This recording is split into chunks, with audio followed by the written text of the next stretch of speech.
যত গরম পড়ছে মশার উৎপাত ততটাই বেড়ে যাচ্ছে। আর এই মশার কামড়ের জন্য প্রায় ঘরেই শোনা যায় যে ডেঙ্গু, ম্যালেরিয়া, চিকনগুনিয়ার মতো মারাত্মক রোগ ছড়াচ্ছে। বন্ধুরা, ডেঙ্গু, ম্যালেরিয়া, চিকনগুনিয়ার মতো যেন মারাত্মক রোগ আমাদের শরীরে না ছড়ায় তার জন্য আমরা 1 টাকাও খরচা না করে ঘরেই যদি প্রাকৃতিক ন্যাচারালভাবে একটা রেমেডি তৈরি করে নিতে পারি তাহলে 1 বছরের উপরেও কিন্তু একটা মশা ঘরের ভেতরে কিংবা বাইরে একদমই থাকবে না। এই ভিডিওটা একদমই স্কিপ করবে না, স্কিপ করে দেখলে ইম্পর্টেন্ট জায়গাটা হয়তো মিস করে যাবে। আর আমার ভিডিও রোজ দেখো তাদেরকে অসংখ্য ধন্যবাদ, আর যারা প্রথম দেখছো তাদেরকেও ধন্যবাদ। বন্ধুরা, আগে আমি একটা কমেন্টসের প্রবলেমটা সলভ করে দিচ্ছি।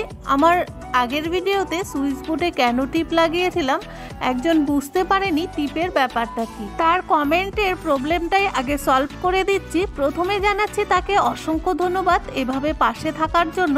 বন্ধুরা, সুইচ বোর্ডে কেন টিপ লাগিয়েছিলাম, তো আমরা অনেক সময় কি হয় কাজে ব্যস্ত থাকি, সেই হাতটা হয়তো ভিজে থাকে, তারপর তেল চিটে থাকে, অনেক সময় বাইরে থেকে এসে হাতে ঘাম থাকে, ধুলোবালি থাকে, সেই হাতটা দিয়েই আমরা সুইচ বোর্ডে কিন্তু হাত দিয়ে দিই, সুইচ দিয়ে দিই। তখন কি হয় হাতের মধ্যে যে নোংরাটা থাকে সেটা কিন্তু লেগে যায়, তখন সুইচ বোর্ডে কালো স্পট পড়ে যায় আর সেটা দেখতে ভীষণ বাজে লাগে। এই জন্য যেই জায়গাটাতে আমরা ফিঙ্গার দিয়ে সবসময় বোর্ডে ইউজ করি, মানে অন অফ করি, সেই জায়গাটাতে যদি একটা টিপ লাগিয়ে রাখি তাহলে দেখবে সুইচ বোর্ডটা খুব কম নোংরা হচ্ছে, দেখতেও ভালো লাগছে, আর আমাদের রোজ রোজ কিন্তু পরিষ্কার করতে হচ্ছে না। আরেকটা প্রবলেম হলো এক জায়গায় অনেকগুলো সুইচ থাকাতে আমাদের মাথা কিন্তু অনেক সময় গুলিয়ে যায় কোনটা ফ্যানের সুইচ, কোনটা লাইট সুইচ, কোনটা বেড সুইচ বা অন্যান্য সুইচ। তখন আমরা সবগুলো অন অফ করি, তাতে কি হয় আমাদের লাইটের প্রেশারটা অনেকটাই বেড়ে যায়। অনেক সময় দেখা যায় বাল্ব কেটে গেল কিংবা টিউব কেটে গেল, তখন আমাদের ঝামেলায় পড়তে হয়। জন্য কালারিং টিপগুলো যদি তোমরা লাগিয়ে রাখো তাহলে সহজেই বুঝতে পারবে কোনটা কোন সুইচ, ফ্যানের সুইচ, বেড সুইচ আর লাইটের সুইচ, একবারেই বুঝতে পারবে, আর কোনো অসুবিধে হবে না। আরেকটা প্রবলেম হলো আমাদের অনেক বাড়িতেই খুব দুষ্টু দুষ্টু বাচ্চারা থাকে, তারা কিন্তু খেলতে খেলতে এই চার্জের দেওয়ার পয়েন্টগুলো যে হয় সেই পয়েন্টের ভেতরে হাত ঢুকিয়ে দেয়, কারণ তাদের ফিঙ্গারগুলো খুব সরু হয়, খুব সহজেই সেই ফিঙ্গারগুলো ঢুকে যায়। আর তখন যদি অন থাকে কোনো সুইচ তাহলে তাদের কারেন্ট লেগে যেতে পারে, একটা দুর্ঘটনা ঘটে যেতে পারে। সেই জন্য চার্জের যে পয়েন্টগুলো আছে সেইগুলোতে যদি টিপ লাগিয়ে ব্লক করে দিতে পারো তাহলে কোনো বাচ্চাই কিন্তু আর খেলতে খেলতে হাত দেবে না, যত দুষ্টু বাচ্চাই হোক না কেন।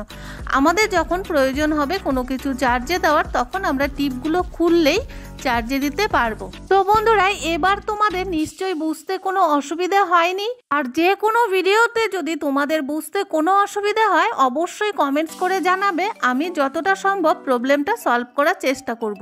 তো আমাকে কমেন্ট যে করেছিল তার নাম হলো মনি ক্রাফট, তাকে অসংখ্য ধন্যবাদ এভাবে আমাকে কমেন্ট করে জানানোর জন্য আর আমার পাশে থাকার জন্য। কারণ বন্ধুরা, তোমাদের জন্যই ভিডিও তৈরি করা, তোমরা যদি না বুঝতে পারো অবশ্যই কিন্তু কমেন্টস করে জানাবে। আমি সব সময় যথাসাধ্য চেষ্টা করব যে ভিডিওটা ভালো করে বুঝতে পারো। আশা করছি এবার আর বুঝতে কোনো অসুবিধা হয়নি। তো থ্যাংক ইউ সো মাচ এভাবে পাশে থাকার জন্য। বন্ধুরা, বিনা কেমিক্যাল ছাড়া, কোনো মেডিসিন ছাড়া আমরা যদি ঘরোয়াভাবে বাড়িতেই মশা তাড়ানো সলিউশন তৈরি করে নিতে পারি 1 টাকাও খরচা না করে, কিনে ফেলে দেওয়া কিছু জিনিস দিয়ে এমনভাবে রেমেডি তৈরি করলে 100% গ্যারান্টি ঘরে একটা মশাও থাকবে না, ঘরে কেন ঘরের বাইরেও কিন্তু থাকবে না। তার জন্য বন্ধুরা আমাদের লাগবে রসুনের খোসা। তো রসুন খাওয়ার পর আমরা কিন্তু রসুনের খোসাগুলো ফেলে দিই।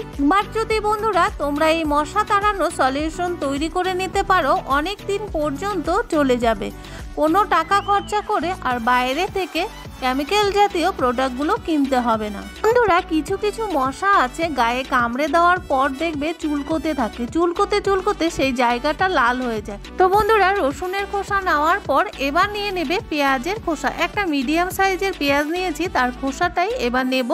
আর পেঁয়াজ রসুনটা কিন্তু রান্নার কাজে ব্যবহার করে ফেলবো।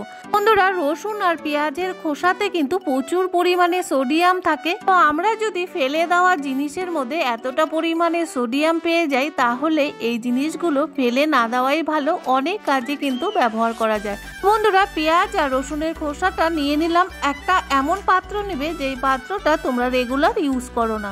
বন্ধুরা পেঁয়াজ আর রসুনটা কিন্তু রান্নার কাজে ব্যবহার করা যাবে। বন্ধুরা এবার নিয়ে নিবে কয়েকটা লবঙ্গ। লবঙ্গ কিন্তু প্রত্যেকের কিচেনেই থাকে। এবারে এই লবঙ্গগুলোকে একটা হামুলদিস্তার মধ্যে রেখে গুঁড়ো করে নেব। তো বন্ধুরা তোমরা যে কোনো কিছুর মধ্যেই গুঁড়ো করে নিতে পারো, কোনো প্রবলেম হবে না, কারণ আমরা রান্নার ক্ষেত্রে লবঙ্গ ইউজ করে থাকি, সেই জন্যই হামুলদিস্তাতে আমি লবঙ্গগুলোকে গুঁড়ো করে নিলাম। এবার এই পেঁয়াজ রসুনের খোসার মধ্যে লবঙ্গগুলোকে মিশিয়ে দিয়ে এর মধ্যে 1 কাপের মতো জল দিয়ে দিয়েছি। তোমরা যতটা পরিমাণে বানাতে চাও বাড়িয়ে কমিয়ে নিতে পারো। তো আমি 1 কাপ জল দিয়েছিলাম আর একটু দিয়ে দিলাম। এবারে সমস্ত উপকরণ একটা চামচ দিয়ে ভালো করে মিশিয়ে নিয়ে গ্যাসটাকে অন করে 5 থেকে 6 মিনিট ফুটিয়ে নেবে। খুব ভালো করে ফুটিয়ে নিতে হবে যেন পেঁয়াজ রসুনের খোসা থেকে সোডিয়ামগুলো বেরিয়ে আসে আর লবঙ্গের মধ্যে থাকা সমস্ত গুণাগুণগুলো জলে চলে আসবে। তো বন্ধুরা আমরা কিন্তু অনেক সময় গলা ব্যথা করে, তখন আমরা লবঙ্গ দিয়ে চা খাই, খুব তাড়াতাড়ি কিন্তু রিকভারি হয়ে যায়। তো বন্ধুরা জলটা কিন্তু ফুটে গেছে, দেখতেই পাচ্ছ কালারটাও কিন্তু চেঞ্জ হয়ে গেছে। এবারে গ্যাসটাকে অফ করে দেব। অফ করে দিয়ে এই জলটাকে একটা চা ছাঁকনা দিয়ে ছেঁকে নেব। মশা তাড়ানোর জন্য যদি তোমরা এইরকম সলিউশন বাড়িতে তৈরি করে নিতে পারো ন্যাচারাল ভাবে, তাহলে মশার উৎপাত কিন্তু বন্ধুরা অনেকটাই কমে যাবে। তো এবার এই জলটাকে ঠান্ডা হওয়ার জন্য অপেক্ষা করব। জলটা ঠান্ডা হতে হতে একটা ন্যাপথলিন নিয়ে নেবে। ন্যাপথলিনটাকে এবার একটা কাগজের ভেতরে দিয়ে শক্ত কিছুর দ্বারা খুব ভালো করে মিহি করে গুঁড়ো করে নেবে। বন্ধুরা ন্যাপথলিন কিন্তু প্রায় বাড়িতেই থাকে, আর যদি না থাকে তাহলে 10 টাকা হলেই অনেকগুলো ন্যাপথলিন কিন্তু কিনতে পাওয়া যায়। একবার কিনলেই কিন্তু অনেকবার ব্যবহার করা যায়। তো বন্ধুরা দেখতেই পাচ্ছ ন্যাপথলিনের গুঁড়োটা কিন্তু খুব মিহি হয়েছে। জলটাও কিন্তু ঠান্ডা হয়ে গেছে বন্ধুরা।